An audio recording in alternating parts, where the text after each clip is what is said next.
guys, so will be the fifth video teaching in Japan. So yeah, let's get into it. In this episode, I want to kind of talk about what it's like to interact with the teachers in the school, because like I said, I've been in the same school since I've been in Japan. So honestly, I haven't had much experience moving from school to school, especially in high schools.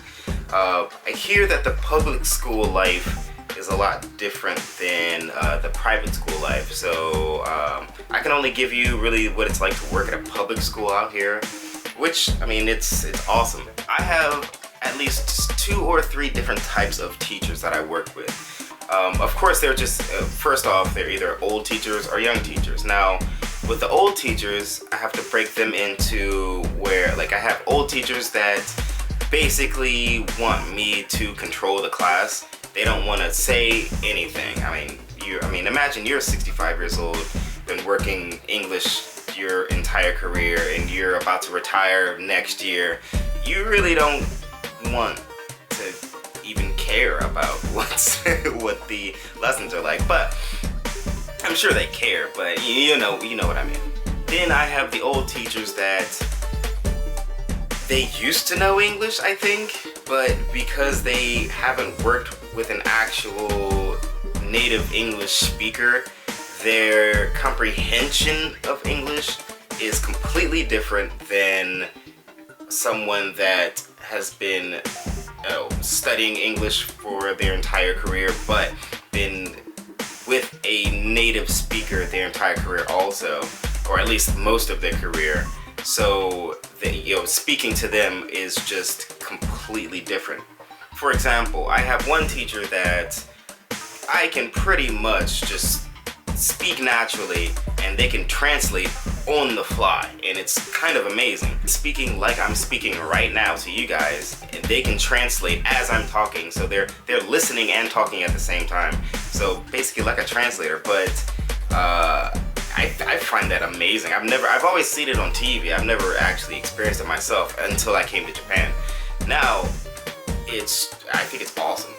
I have another teacher that I speak to just like this when I'm talking, and they just don't get it. Either they say what I just said to them, or they just have no clue what I said, so they completely ignore everything I just said and jump right back into what they're gonna say. Kind of like those people that they're not really listening to what you're saying, they're just thinking about what they're going to say next after you finish talking. You know, those kind of guys. Extremely irritating, for one, because number one, we're in the middle of a lesson, and if you don't understand what you're teaching and I do, and I explain it to you, and you're not listening, you're just kind of trying to reword what you're going to say to me next, it just makes it for just an uncomfortable situation. I have this happen many times with certain teachers, to the point where if they start to talk, I just stop talking, and then wait till they finish and say what I just said again. And then when they say something differently, I say what I just said again. And so they get the picture that I'm like, you don't understand that, like, I've already answered your question. You're just not listening to the answer that I'm giving you.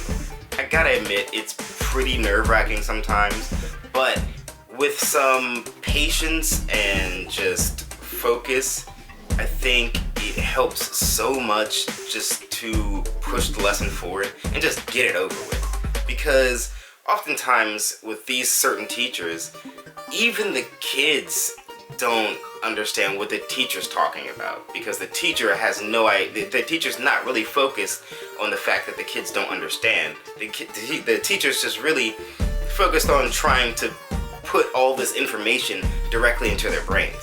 Now, I think this is not just a problem with teachers, with some of the teachers that I deal with in this school. I think this is maybe a teacher problem in general. I mean, I remember back when I was in school, some teachers would just do the same thing.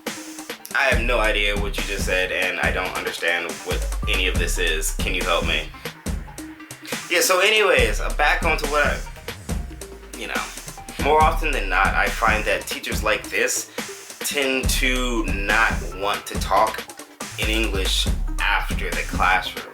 So when we're in class, it's all English. It's all English. Even they want to converse with me in English. But after class, it goes straight back into Japanese, and like they don't want to. Like they're tired of trying. So it's rough with them. It really is. Then I have some teachers that they want me to be of course they want me to be there to assist them, and they actually want me to assist them and not just be the comedian in the room or the entertainment in the room.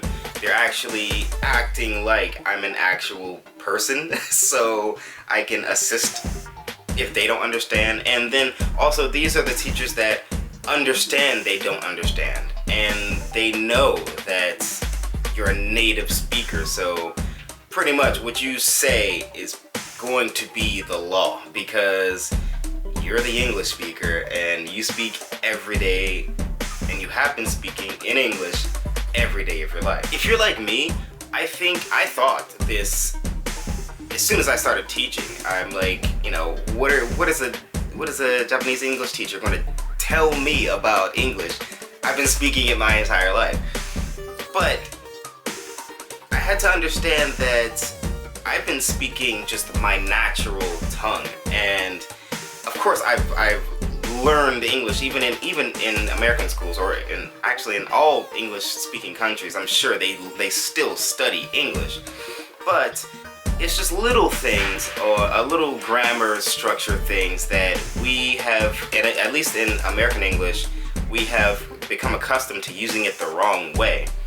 That we had, like, I almost had to study it again just to refresh myself on certain things that they were going through in the lessons, just so I don't look like an asshole when I say no, it's this way, but it really is this way. The teachers that actually want to have me as an assist there, I find that even the students like the teachers like that, and because the students don't understand, of course, and when they see that the teacher is actually talking to the English teacher, talking to the native teacher about this certain subject, and the teacher's understanding as I'm talking, now that reaffirms that to the students that whatever they're learning right now is the real shit. The other type of teachers that I work with tend to be the younger teachers that I'm not sure whether they realize this or not, but they see the native teacher as the entertainer, and all the English that comes out of their mouth is like some hyper excited, yay, I'm speaking English, and I don't know why, but because I guess I'm a laid back person to begin with, having teachers like that kind of makes me want to clown them so much, just because like you're just so happy, and every time you're speaking you're making the English so like excited, whether you're just saying things like hi, my name is, or what do you want to be when you grow up. For example, I had one lesson where it was what do you want to be when you grow up, and you honestly want to give a kind of grown-up answer because you're dealing with high schoolers. And to be honest, they're still high schoolers. They're not college level English speakers, Japanese college level English speakers. They're still high school, but mind you, these are like 16, 17, 18-year-old kids. Now, if I ask you what you want to be when you grow up, and you're 18 years old, and you tell me Superman,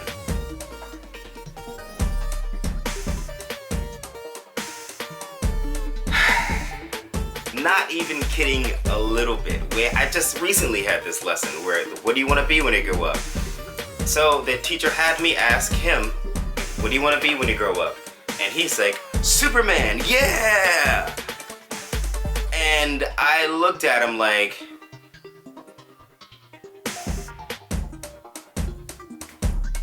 course, the students laughed, but not at me. They laughed at him because like he is like some big clown that everybody's laughing at. And like after class, even the students are like, yo, what is up with this guy? And I'm like, I don't know. Like, this is not a real answer.